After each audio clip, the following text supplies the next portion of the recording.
Hey everyone, Draco Prime 220 here, and today on this video I am going to give my thoughts and opinions on the Mummy franchise in its entirety. Also, I will be giving my very first hot take, official hot take, on the Mummy franchise. I'll be honest, I do remember seeing the 1932 Mummy with Boris Karloff. Actually, when I was little, I saw it on AMC when they would do Monster Fest. That's how I saw even one of the Lon Chaney Jr. Mummy films. I believe it was The Mummy's Curse. And, yeah, I'll be honest, I did not see the Brendan Fraser Mummy movies until I was 15, 16 years old. I was going through a major Universal monster phase at that time.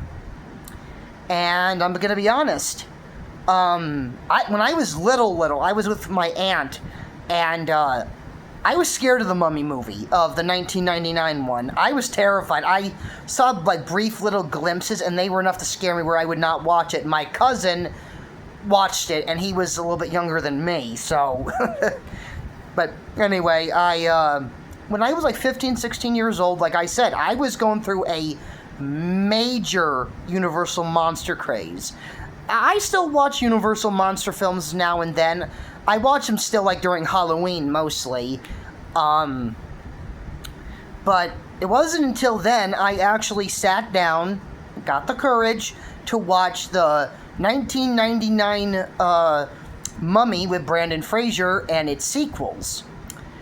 And I gotta say, I actually found out that I really liked the movies.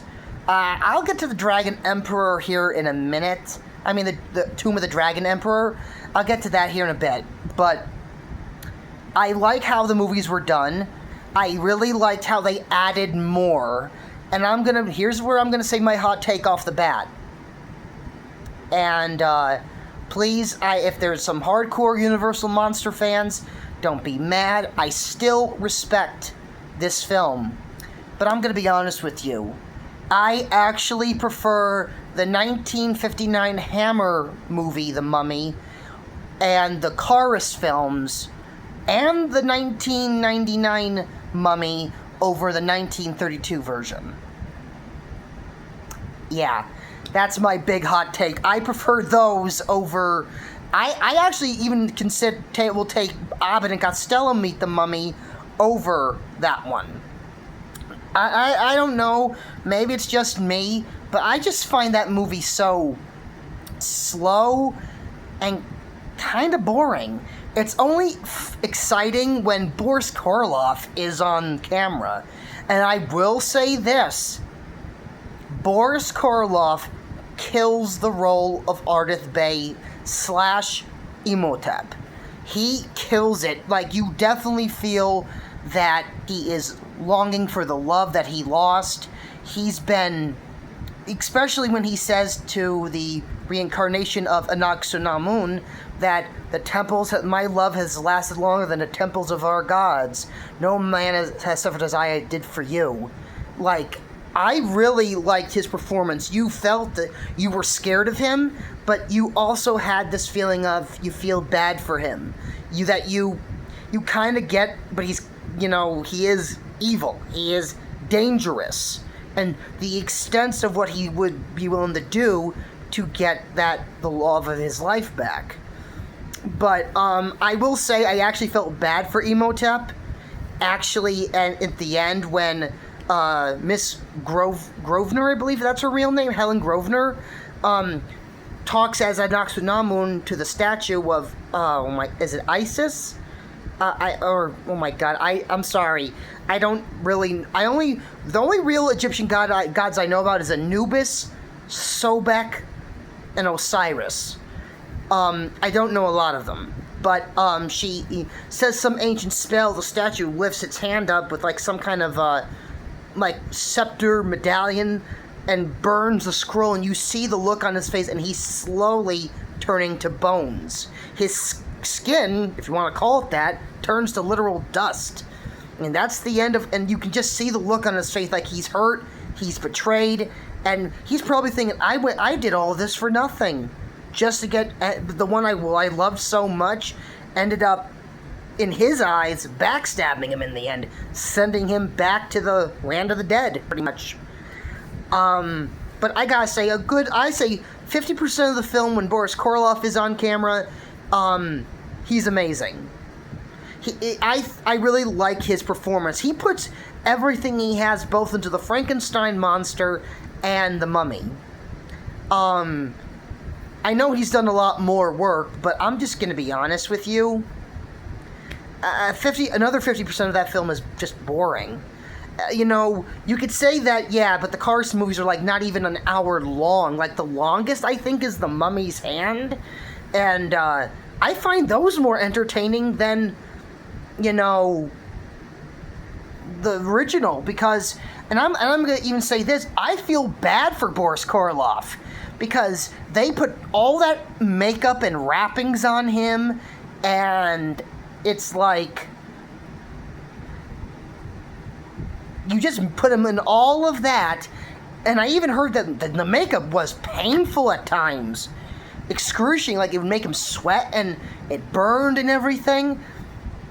And all you do see Imhotep in the bandages, like, you see him, like, mostly in the background, and then that up close, that very creepy scene of, like, him slowly opening his eyes, and his hand comes down.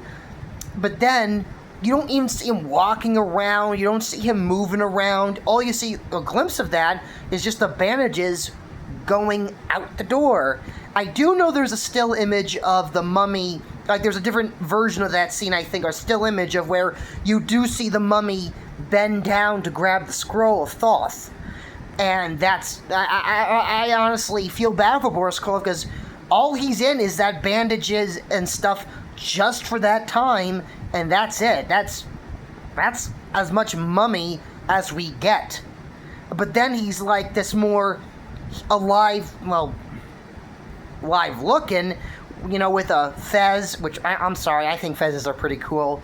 And also, he's very tall. Like, I know Boris Karloff was not the tallest person, but certain camera angles did make him look like he towered over you. But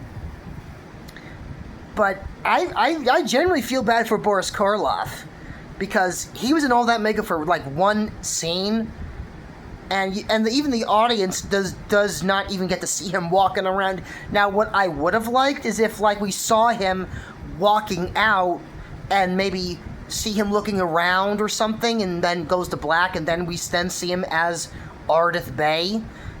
That would have been cool, but yeah. But he is in a lot lesser stressful makeup for the rest of the film, and I don't blame him, because, like, I even hear that the Frankenstein makeup was really, really difficult. But the one thing I will give credit for is that scene when the guy sees him as a mummy and screams, then starts just going mad with laughter and goes, he was going for a little walk. You should have seen his face. I love that scene because there's no music. There's no dread music. You just hear silence and him laughing. That scene, I will say, is one of the best because it's so effective.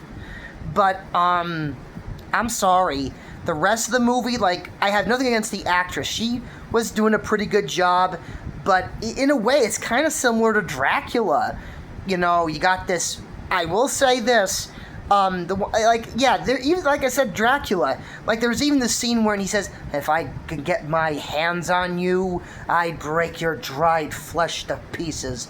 And then there's this ominous, I don't know what's scarier, Boris Karloff's stare, or as the Mummy, Imhotep, or Dracula, Bela Lugosi's Dracula. Like, I think if they had a staring contest, I don't know, it'd be evenly matched, because I don't know what, but the shadowing and the look in Boris Karloff's eyes, and it's even more closer up on his face. Like Dracula, like, it's a bit at a distance, but, like, because you can, like, see his shoulders and neck, and and see like little lights around it, like light around his eyes. But here, it looks more. I'll be honest. I think it kind of tops Bela Lugosi's. Like I said, if Bela Lugosi's Dracula and Boris Karloff's Imhotep had a staring contest, I think they'd be evenly matched. But yeah, I actually prefer the Karras films because Karras, you see more of the Mummy. You see him doing, he's just going around carrying a person or going on a mission to find Princess Ananka and strangling and killing people, but at least we're seeing more of him walking around and doing stuff. And I do like the Mummy's Hand. I liked the two male characters that we follow, who are two explorers who stumble upon where probably Princess Ananka was buried, and then they stumble upon Karras. But then in the remaining films, Lon Chaney Jr., best known for playing the Wolfman, plays the Mummy. And I do like it that in the Mummy's Hand, he has both his eyes and stuff, but it actually shows that the fire did kind of mess him up. So I like that. I really like how they did that, where they show that he kind of lost an eye and he's all kind of messed up from the fire that he was in. But I actually am kind of surprised that, because speaking of which, there were these Monster Rally films where one had House of Frankenstein, which is the superior version of the other one. House of Dracula is a guilty pleasure for me. It's a good time if you just want to watch a movie, have some popcorn, and have a good time. House of Frankenstein, I will admit, was the superior one. I just kind of wish the monsters just got more to do. And to be honest, when I was little and I saw that movie, I was kind of hoping for a rematch between the Frankenstein monster and the Wolfman. I was hoping for that. I kind of wish they did a third Monster Rally film with the monsters. I think that would have been kind of cool, but just adding the Mummy into the mix. I think if they did a third, like back in those days, they did like a third Monster Rally film, they could have made it like the Monster Rally trilogy. And that was like before Abbott and Costello meet Frankenstein. I really think they should have, and they should have added like the Invisible Man, a new Invisible Man, maybe bring in Vincent Price again to play him, like, and bring in the Mummy. Like, you could have had a third Monster Rally film with the Frankenstein monster, Dracula the Wolfman, the Mummy, and the Invisible Man, the big five. I'm sorry if I'm not counting the Creature from the Black Lagoon, because he didn't come out until 54. So, yeah, I will say this. I will get to the Creature at some point and talk about him, because I will say for October I will be doing a lot of Halloween-oriented videos. So keep an eye out for that. But yeah, I'll say the best out of the Karras films to me is The Mummy's Hand, The Mummy's Tomb, and The Mummy's Ghost, because I'm not going to spoil anything, but The Mummy's Ghost has a very ballsy ending. The Mummy's Curse felt kind of rushed, and I will admit The Mummy's defeat is anticlimactic. I will just give you a little hint in case, you want to go check it out, but in the words of Killer Croc, it was a big rock. And that's all I'll say. But, yeah, and I will say this, now I'm going to get into The Mummy from 1999. I liked the movie. I really enjoy it. Brendan Fraser was amazing in that film. A lot of the characters were likable, even the ones that you just said, I want that guy to get it good, the Arnold Vosloo, who played Imhotep.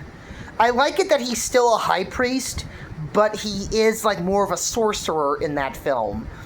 But you still feel like he is coming off very evil, and let's be honest.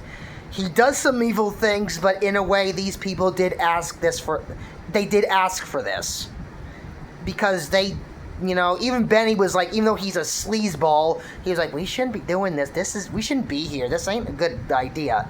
And I will say I did like Benny because even though he's a sleazeball and you just want him to get his ass kicked, he was kind of entertaining. Like, I will say, when he, like, is confronted by Imhotep, and Imhotep is, like, getting ready to go grabbing for him, and he's, like, pulling out every religious, like, medallion of every religion.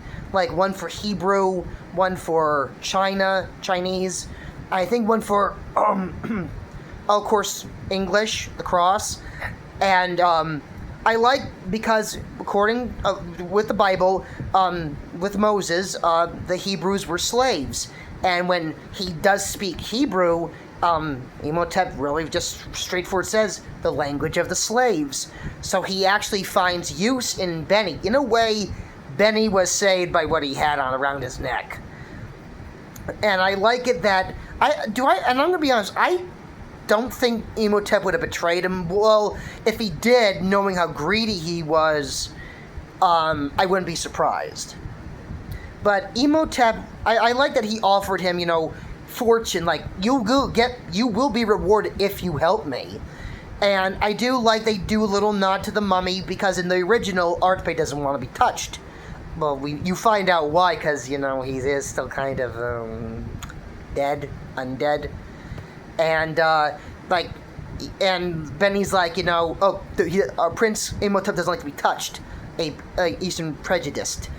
An Eastern custom, and I like that little nod, especially the other nod to the mummy's hand in the beginning, where Evie and her brother find the map to Amenoptera, and the guy who is like the leader of the Magi burns it intentionally, similar to how in the mummy's hand the curator of the museum intentionally breaks the vase that could potentially reveal the location of Princess Ananka. But, yeah. I even like the sequel. I actually like that Imhotep was actually a little bit more sympathetic in that movie. Because, I'm not going to spoil much, but in case you haven't seen it, spoilers. Anaxunamun basically says, fuck you, I'm saving my own ass and leaving you. And I will admit, the way he says, Anaxunamun, he looks so heartbroken, and even him and O'Connell share a stare, like they're looking at each other, and he's seeing how their love was real, their love was legit, and probably what was going through his mind, like similar possibly with Imhotep in 1932's The Mummy, was, I did all of this for you because I loved you. My love has lasted longer than anything you can imagine, and you turn on me and do this, and he willingly lets himself be taken to the underworld. But of course, I will say Anaxunamun does get her comeuppance shortly thereafter, so karma's a bitch, right, bitch? If that makes sense, I'm sorry. I had thought better in my head, sorry. But still, the final movie I am going to talk about, though in the Brendan Fraser films, is Tomb of the Dragon Emperor. That one was a mixed bag for me. I did not like that they recasted Evie. I did not like that. That is the first thing I will say. Evie was such a quirky, beautiful girl with a heart of gold and a vast mind of knowledge. Her in the sequel, she became a badass, got killed, got resurrected, kicked Anaxunamun's ass, and they replace her with a different actress. Look, I'm not saying nothing bad against the actress, but Evie, The couple things I did like was actually the different interpretation of mummification. Like, with this one, played by Jet Li, I did like that when he's mummified, it's more like due to a supernatural curse, where he's turned to a terracotta statue. Hey, Vito. That was Vito. He just wanted to pay a visit. He's trying to get onto the couch. And how, it's not your usual enwrapping and stuff like that. I did like the Yeti sequence. I like that the mummy could actually shapeshift into, I think, like a big hairy horned monster and also a dragon. That was pretty cool. I enjoyed that. That was a mixed bag, but I did enjoy some of it. But I'm like, like I said, it was a mixed bag for me. Now I am going to talk about the Mummy with Tom Cruise. How the fuck can you make a movie called The Dark Universe and fail your very first try? Say what you want about Transformers or another movie, any other movie at the Terminator, because I know the Terminator films, you know, have got, like, to people have gotten, like, really? Do we need them? I get it. But at least they didn't fail their first frickin' try. At least they can say, yeah, we must have dragged our franchise into the ground, but at least we didn't fail our first try. Like, I have nothing against Tom Cruise. Top Gun and Top Gun Maverick, I love those movies. But I don't blame Tom Cruise, but seriously, like, and I don't mind, one thing I don't mind is the Mummy being female, because honestly, I wouldn't mind seeing another female monster. We have the Bride of Frankenstein, why can't we have a female mummy? And it kind of like breaks the formula of the usual male monster. But, that movie was like a mess. And failed its first attempt. Like, failed. They were going to make this big dark universe, had a bunch of Easter eggs, and then they fail. And I'm like, are you kidding me? Like, what the hell happened? The only thing I kind of liked about was Russell Crowe as Dr. Jekyll and Mr. Hyde. That was like the only scene I found of any entertainment in. And of course they had to do an Easter egg slash, like, I don't know what the fuck you call it, like, with the Book of the Dead making a brief appearance, and I'm like, is this what are they saying, this is canon to the Brandon Fraser Mummy films? Are you kidding? No, it's not! They even do the whole face in the sand thing. And I'll say this, Imhotep did it better.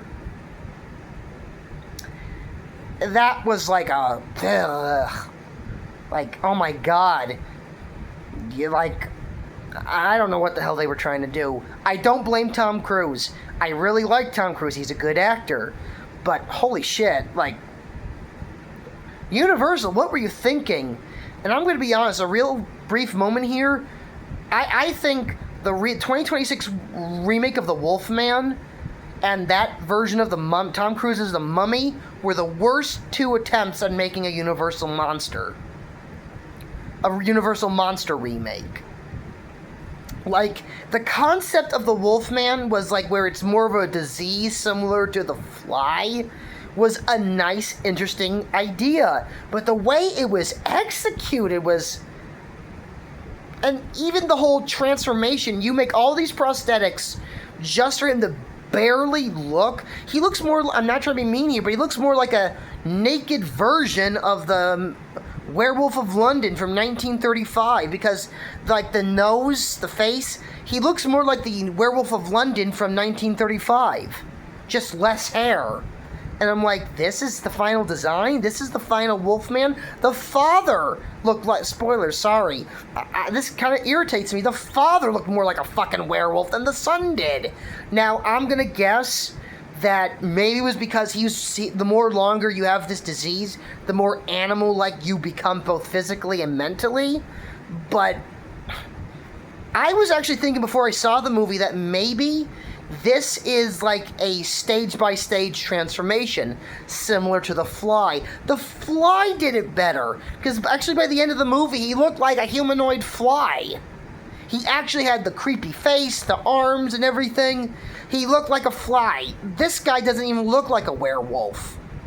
The 2010 version was more faithful to the Wolfman design and character than whatever this thing was. I'm sorry if I ranted a bit. I'm sorry. But, yeah. I don't know what they did with The Mummy, with Tom Cruise as The Mummy. I like Tom Cruise as an actor. He is amazing, but, like, what the hell, guys? What the hell? But now everyone's going to probably think, what about, have I seen the Lee Cronin's The Mummy? No, I have not. Do I plan on watching it? I don't know. I do think what I did see of it, like in the trailer, it does look interesting, like how they're taking The Mummy and putting like a twist on it. I'll be honest with you, at least it looks a little bit more interesting than the Dark Universe one. I don't know. I'll have to wait and see. But now and also, really quick, I want to talk about The Mummy from 1959. That one I say is one of my favorites because Peter Cushing is in it, and also is oh my god,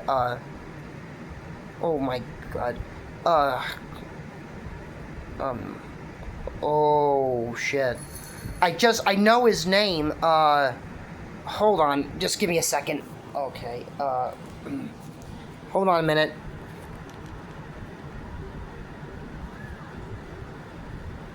Oh my god, I feel so ashamed because I know the guy and I forgot his name. Oh my god. He played Count Dooku. Hold on. This is embarrassing, and I've seen his Dracula quite a few times.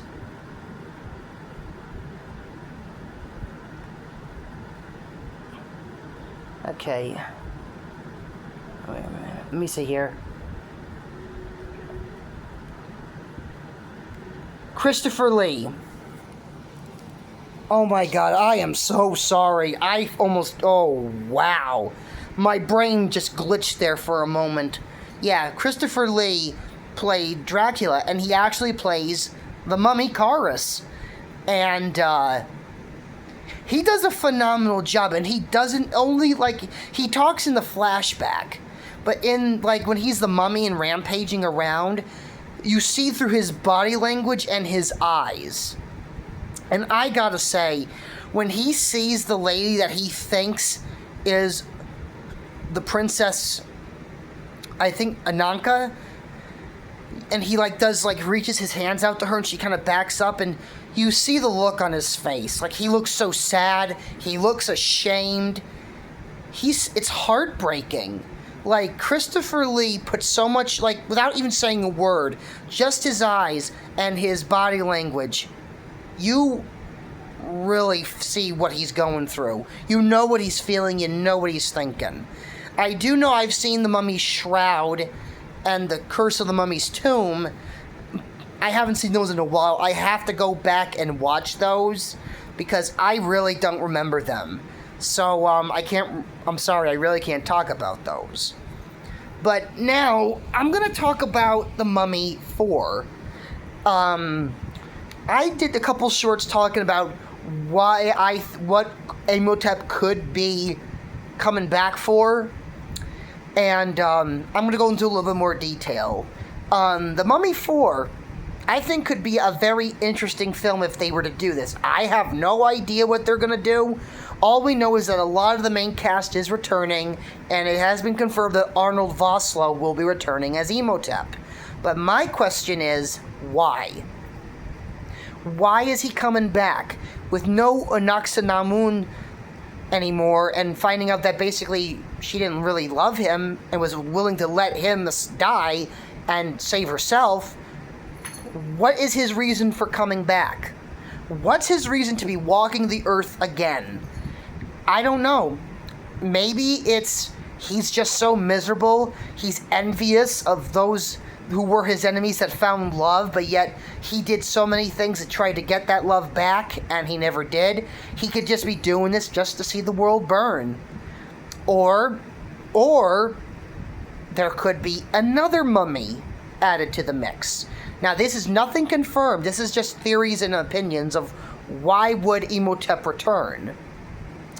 And I think, what if there's another mummy on the loose, Kharis, but instead of a prince or a high priest, he was like an Egyptian warrior who, fought many battles, he conquered many kingdoms, and he was killed. And he comes back, and maybe we find out that Kharis is kind of a neutral party. He's not good, he's not bad, he's neutral, and the gods of ancient Egypt maybe send Imhotep to retrieve him because they maybe have their own plan of showing humanity that the gods of ancient Egypt still hold power over the land, and they want to, maybe Kharis knows something that's going to happen or what is going on, and they're like, get him back here. We don't need him starting a rebel or a riot. You know, and then Imhotep is like this unwilling participant, is like, fine, I'll do it. But maybe, and this could also lead to maybe Imhotep kind of redeeming himself, maybe. Or it could lead to him just wanting to, knowing that O'Connell and Evie have love, genuine love, he's just going to take the time to mess with them, torment them, and just see them suffer. Because that's the only thing that will give him any joy. But also we can maybe get Imhotep versus Kharis. Two mummies fighting each other. Maybe they both see each other in their monster forms and then again in their human forms, giving us a battle we never saw in any of the Universal monster films. Now, the other character that we do know is coming back is Beni. And I think the only way Beni is going to come back is through Imhotep, and also the Book of the Dead. Now, my opinion is, O'Connell genuinely tried to save Beni. Maybe in being so dead for so long, Beni feels like O'Connell abandoned him and left him for dead. And Beni, being all kinds of crazy and maybe even twisted a bit, is like, or maybe even if the gods of Egypt are involved in this film, they're like, you need someone to be your eyes and ears. Get that one. Like, they refer to Beni, and maybe that's another way he comes back. But if the Book of the Dead is involved, maybe that's how Beni returns, and maybe Beni starts to like try to think of his own and vendetta of vengeance against Jack O'Connell for, in his eyes, leaving him to die. Because I think that's like the one reason that I know probably this is all for nostalgia and stuff like that, but I'm trying to think of why would they bring Imhotep back when they can easily go to a different mummy. I wouldn't have mind seeing an Aztec mummy, or, you know, some other form of a mummy. I don't know, but I don't mind seeing Imhotep back. I just hope the reason they bring him back is for a good reason. A reason that would make the film exciting and understandable of why he's coming back. Because I personally think Imhotep would not want nothing more to do with the land of the living after what has happened. But we don't know. I'm going to take a wild shot in the dark, since The Mummy 4 will be coming out next year. They're going to probably start filming... When are they going to start filming? I'm thinking either the beginning of next year, or later near the end of this year, and then probably by June, July, or August we'll get I'm thinking maybe June we'll get a teaser, then by August or early September we'll get no, that's too close. We'll probably get the teaser maybe in May or June, and by July, early August we'll get the official trailer for The Mummy 4.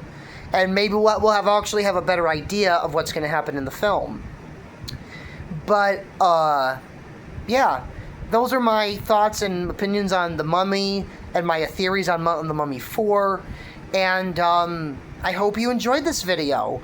I just wanted to put that out there because I just think, like, I also want to give my hot takes and opinions, and, yeah, so, I really hope you enjoyed this video, and, until next time, I am Draco Prime 220, signing off. Good night, everyone. Stay safe, and stay comfortable, and stay cool. Good night, everyone.